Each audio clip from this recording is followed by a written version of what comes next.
ये कहानी है प्रार्थना की, जो कि एक छोटे से गांव सिरसी में रहती थी। प्रार्थना के पिता उसके लिए एक लड़का देख रहे थे। तभी गांव के जमींदार साहब प्रार्थना के लिए शहर के लड़के पंकज का रिश्ता लेकर आते हैं। सुभाष, तेरी लड़की शहर में बहुत खुश रहेगी और तू चाहता ही था कि तेरी बेटी प्रार्थना की शादी शहर में हो। अब एक काम कर, जल्दी से लड़के के लिए हाँ कर दे। बहुत अच्छा रिश्ता है।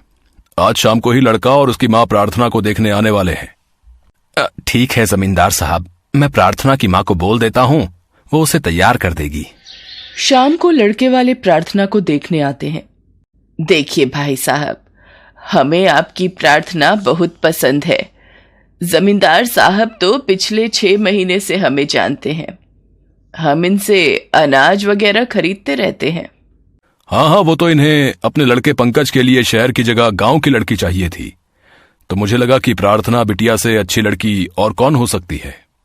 देखिए भाई साहब, हमें दहेज में 10 लाख रुपए चाहिए, क्योंकि हम सोच रहे हैं पंकज की दुकान छोटी पड़ती है, तो वो शादी के बाद दुकान बड़ी लेकर अब हमारा काम तो आगे बढ़ाना ही है, और फिर प्रार्थना बिटिया के पैर हमारे घर में पड़ेंगे तो लक्ष्मी तो साथ आनी ही चाहिए।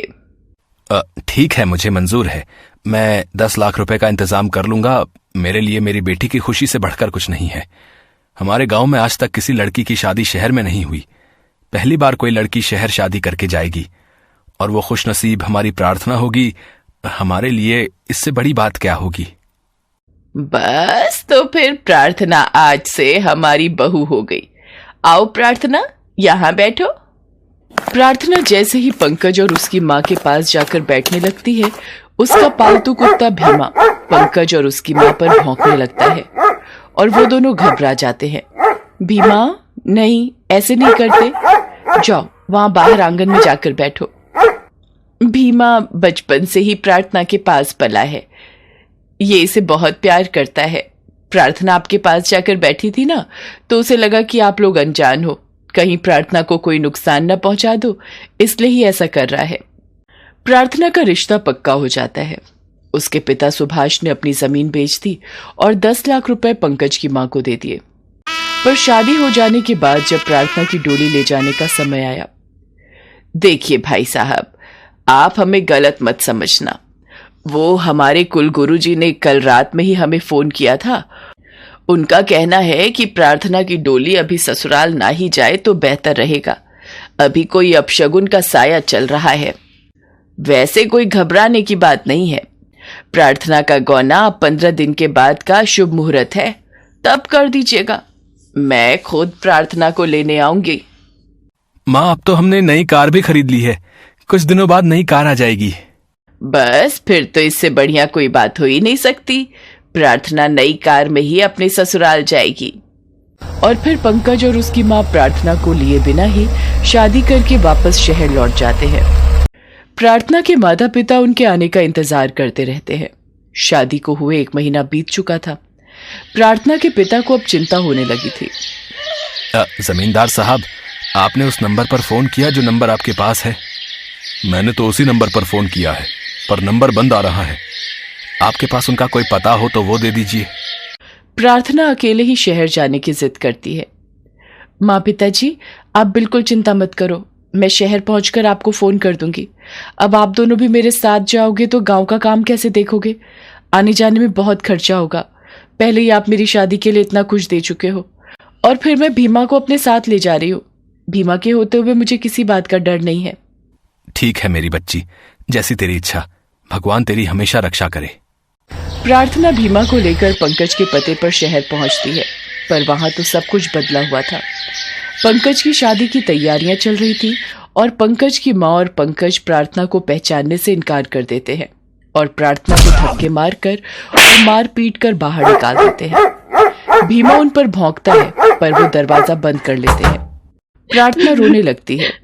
तभी भीमा सड़क की ओर भागता है और आते जाते लोगों को भौंक कर मदद के लिए बुलाने लगता है। भीमा सड़क पर जाते एक व्यक्ति की कमीज पकड़ लेता है और उसे अपनी ओर खींचने लगता है। अरे क्या हुआ? तुमने मेरी कमीज क्यों पकड़ ली?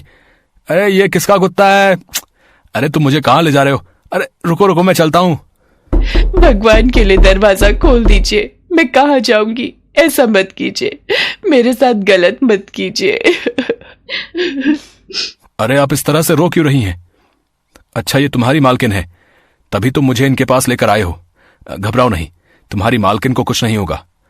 सुनिए, आप मेरे घर चलिए, मेरा घर पास में ही है। उस व्यक्ति का नाम अनिल था। अनिल प्रार्थना और भीमा को अपने साथ ले आता है। अनिल जी, मैं क्या करूं? मैं अपने गांव वापस नहीं लौट सकती हूँ। मेरे माँ बाबूजी मर जाएंगे अगर उन्होंने मुझे इस हाल में देखा। मैं गांव नहीं जाना चाहती अनिल जी। गांव में मेरे माँ बाबूजी की बहुत बदनामी होगी। आप चाहें तो आप यहाँ रह सकती हैं। आपको यहाँ पर किसी से भी डरने की जरूरत नहीं है। प्रार्थना उस दिन से अनिल के घर पर रहने लगती है। अनिल के माता पिता इस दुनिया में नहीं थे। वो अपनी दादी माँ के साथ रहता था। प्रार्थना के आ जाने से अनिल की दादी को बहुत आराम मिलता है। प्रार्थना उनकी खूब सेवा करती थी और साथ ही साथ प्रार्थना के आ जाने से घर में बहुत बदलाव आ गया था। ये देखकर अनिल के मन में प्रार्थना के लिए प्यार और सम्मान पनपने लगता है। भीमा भी अब अनिल और उसकी दादी माँ का लाडला हो गया था। वो उसके साथ बहुत खेलते थे। उधर पंकज जिस लड़की से शादी करता है वो धोखेबाज निकलती है और सब कुछ लूटकर और उन्हें कंगाल करके किसी और के साथ भाग जाती है। पंकज और उसकी माँ सड़क पर आ जाते हैं। वो भूखे प्यासे फुटपाथ पर बैठे थे।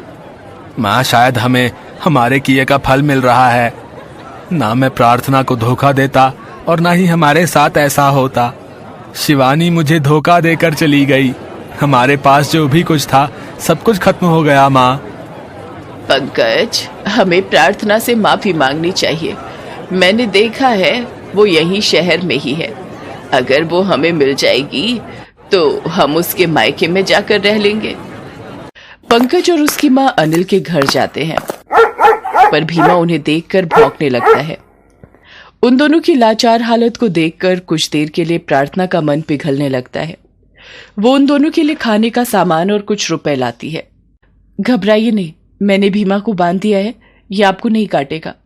मैं जानता था प्रार्थना, तुम आज भी मेरे से बहुत प्यार करती हो, इसलिए मेरी इतनी परवाह कर रही हो। मुझे माफ कर दो प्रार्थना। हाँ प्रार्थना, हमें माफ कर दे। हम तीनों मिलकर बहुत खुशी से रहेंगे। हमने तेरे साथ बहुत गलत किया। अनिल जी, ये कुछ खाने का सामान और कुछ रुपए इन दोनों को दे दीजिए। ये जहां भी जाएंगे इन दोनों के काम आएगा। और हाँ, ये धोखेबाज लोग जब चले जाएं तो आप दरवाजा बंद करके भीमा की रस्सी खोल दीजिएगा। मैं दादी माँ के लिए दूध वाला दलिया बनाने जा रही हूँ। उनकी दवाई का टाइम हो रहा है। प्रार्थना की बातों को सुनकर पंकज और उसकी माँ की आंखों में आंसू आ जाते हैं और वो वहां से चले जाते हैं। उसके बाद अनिल प्रार्थना से शादी कर लेता है। सारी बात प्रार्थना के माँ बाबूजी को पता चलती है तो वो भी अपनी बेटी की हिम्मत देखकर बहुत खुश होते हैं। जमींदार को भी अपनी गलती का एहसास होता है कि उसने बिना परखे ही अनजान रिश्ता सुभाष को बता दिया। प्रार्थना, आज भीमा के कारण ही तुम मेरी जिंदगी में आई हो। तुम इस शादी से खुश तो हो ना? मैं बहुत खुश हूं अनिल। प्रार्थना के इतना कहते ही भीमा अनिल और प्रार्थना की गोदी में आ जाता है और दोनों उसको प्यार करने लगते हैं।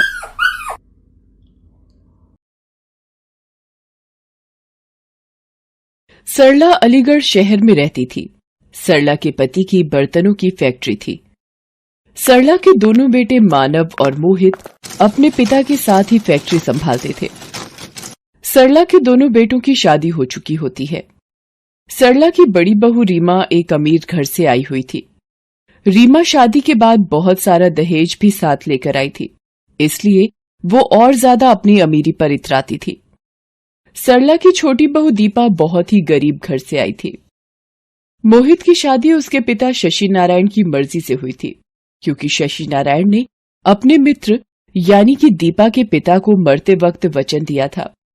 दीपा बहुत ही संस्कारी बहू थी, पर वो अपनी सास सरला की जितनी मर्जी सेवा कर ले, सरला फिर भी रीमा के ही गुण गाती रहती थी। दीपा को सरला हर वक्त ताने देती थी। शशि नारायण सरला के स्वभाव को जानता था। सरला का अमीर और गरीब बहू में फर्क करना लगातार बढ़ रहा था। इसी वजह से रीमा भी दीपा को हर किसी के सामने बेइज्जत करती रहती थी। सरला का जन्मदिन आने वाला था। सरला के जन्मदिन पर रीमा और दीपा दोनों के परिवार वाले आते हैं। रीमा के माता पिता और भाई सरला के लिए ढेर सारे महंगे उपहार लाते हैं। रीमा का भाई सरला को उपहार में महंगा फोन देता है, जिसे देखकर सरला खुशी से फूली नहीं समाती। तभी दीपा की माँ और भाई सरला को बेडशीट, साड़ी और फल व मिठाई उपहार में देते हैं, जिसे लेकर सरला मुंह सिकोड़ने लगती है और एक तरफ रख देती है। दीपा शर्मिंदगी महसूस करती है। तभी शशि नारायण वहाँ आता है। अरे दीपा बहू, अपनी माताजी और भाई को कुछ खिलाओ पिलाओ, दूर से सफर करके आए हैं। सरला के व्यवहार को सभी जानते थे कि वो रीमा के मायके वालों को ज्यादा पूछती थी। एक दिन अचानक शशि नारायण की तबीयत बिगड़ जाती है और हार्ट अटैक से शशि नारायण का देहांत हो जाता है। अब रीमा हर वक्त सरला को दीपा के लिए भड़काने लगी। वो अपने पति मानव से बोली, मानव, पिताजी मरते वक्त ये घर माँ जी के नाम कर गए हैं और फैक्ट्री का आधा आधा हिस्सा आपके और मोहित के नाम। आप मोहित को फैक्ट्री का आधा हिस्सा देकर रफा दफा करो। बाकी घर कैसे अपने कब्जे में लेना है वो मैं अच्छी तरह जानती हूँ। आखिर तुम ऐसा क्या करने वाली हो, कुछ पता तो चले। बस तुम देखते जाओ मेरा खेल। माँ जी, आपको तो पता ही है इस दीपा के मायके वाले कितने भिखारी हैं। कहीं ऐसा ना हो बाबूजी के द्वारा दिया गया फैक्ट्री का हिस्सा अपने मायके वालों पर उड़ा दे। मोहित तो वैसे भी सीधा है, इसकी मीठी मीठी बातों में आकर फैक्ट्री दीपा के मायके वालों के नाम ना कर दे। और माँ जी, आपने तो हमारे साथ ही रहना है।